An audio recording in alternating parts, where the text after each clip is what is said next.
Imagine this, a country where the richest folks managed to bump up their wealth by a whopping 14% in just 1 year. We're talking about a collective wealth of nearly $90 billion. No, this isn't a fantasy or the plot of some billionaire action movie. This was Malaysia in 2021. And guess what? They're not stopping there. So, what magical potion did they drink to make this happen? Well, in this video, we'll dive deep into the wild ride that took Malaysia from a developing nation to an economic powerhouse in Southeast Asia. Grab your popcorn, folks, because this is going to be one heck of a story. Let's start with some impressive numbers. In the second quarter of 2024, Malaysia's economy grew by a whopping 5.9%. For reference, that's like your bank account randomly finding 59 extra bucks for every 1,000. Trust me, you'd know this. But here's the kicker. Everyone thought Malaysia was just this quiet, laid-back, tropical paradise. Turns out they've been quietly flexing their economic muscles, giving the big boys of the world something to think about. Now, Malaysia wasn't always this economic rock star. Once upon a time, they were in the back row of the Southeast Asian economic classroom, but now they've moved straight to the front and are acing all the tests. The secret sauce. A mix of old school strategy, a bit of luck, and a whole lot of ambition. Malaysia's leaders knew that if they were going to play with the big dogs, they needed to level up. So they did what any genius does. They started by playing to their strengths. Flashback to the 1970s, bell-bottom jeans, disco music, and Malaysia embarking on one of the most ambitious industrialization projects you've probably never heard of. They launched something called the New Economic Policy, which had a simple goal: make sure their own people got a bigger slice of the economic pie. This wasn't just any pie either. It was the kind you definitely want seconds of. Now, while some countries were busy building roller coasters and skyscrapers, Malaysia said, you know what, let's get into the semiconductor game. And boy, did that pay off. Today, the electronics industry makes up a jaw-dropping 32.8% of their total exports. Think about that.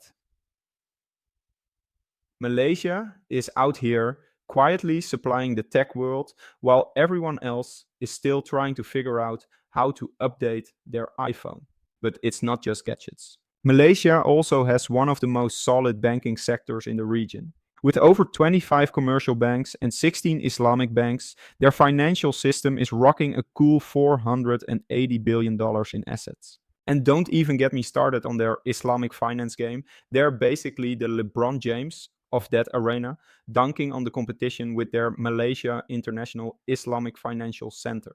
They're not just about making money, they're about making halal money. Oh, and let's not forget about geography.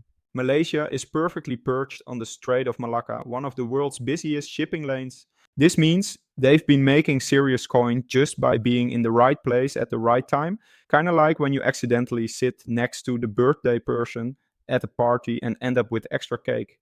But wait, there's more. Malaysia is not just living in the past, they're gearing up to dominate the future. They're already Southeast Asia's second largest fintech player, just behind Singapore. But don't worry, Singapore, Malaysia's coming for you. They're not shy about their ambitions either. Ever heard of the Tun Razak exchange? If not, get familiar, because it's about to become the financial district that every other city wants to be when it grows up. The real ace up Malaysia's sleeve? Their people. A large chunk of Malaysians are English speaking, and in today's tech-driven world, that's like having a cheat code. Combine that with their STEM education focus, and you've got a young, tech-savvy workforce that's ready to create the next Silicon Valley, or at least a pretty impressive version of it.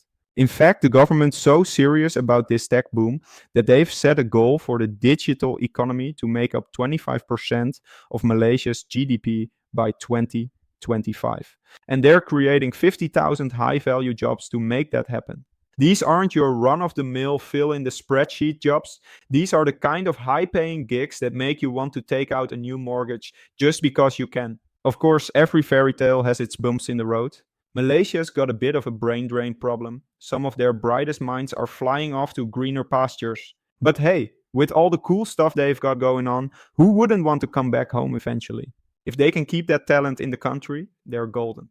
And then there's Prime Minister Anwar Ibrahim, who's out here trying to balance the budget like a contestant on a reality TV show. That's been creeping up, but Anwar's on it, rolling out reforms and creating a government that even the skeptics can't help but admire.